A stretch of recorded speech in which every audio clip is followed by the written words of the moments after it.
Pensons à des choses utiles de notre quotidien. Un soir d'hiver, il fait froid. Nous n'avons pas envie que nos maisons deviennent des congélateurs et qu'on y reste comme des pingouins. À ce moment, nous sommes bien contents d'avoir du chauffage à gaz ou électrique, ça nous sauve bien la vie.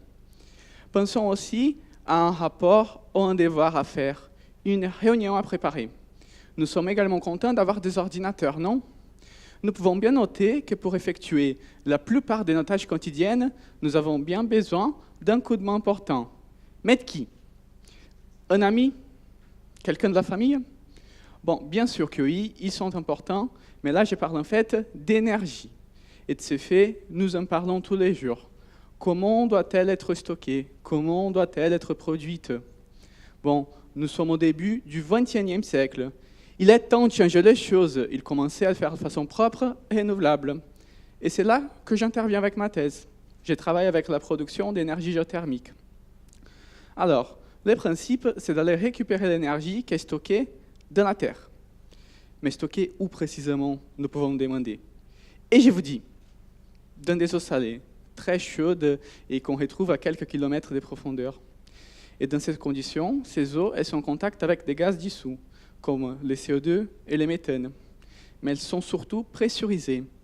Et là, à des pressions très, très importantes, des centaines de fois plus élevées par rapport à celles qu'on retrouve dans nos pneus de vélo. Et là, problème. Pourquoi ? Parce que justement, pour récupérer cette solution, nous devons faire remonter ces eaux des puits jusqu'à l'usine de production. C'est-à-dire des pressions immenses jusqu'à des pressions beaucoup plus faibles. Et nous pouvons imaginer que pendant cette montée, il y aura une chute de pression, un dégazage. Et alors, un dégazage à des pressions très importantes, ça fait un effet de boum. C'est comme une bouteille de champagne qu'on ouvre, mais pour récupérer de l'énergie. Alors, l'intérêt de l'usine qui a investi sur ces installations, c'est de tout comprendre et de tout savoir de ce phénomène, de ce qui se passe lors de chaque condition de pression-température pendant cette montée. Après tout, ils veulent retrouver la bonne bouteille de champagne, celle qui ne va pas se casser avant qu'on récupère le précieux liquide. Et c'est pour ça que moi, en laboratoire, je dois reproduire toutes ces conditions de pression et température qu'on retrouve lors de la montée dans un réacteur et dire combien de gaz, CO2, méthane, solubilise et des gaz, des saumures pour chaque condition.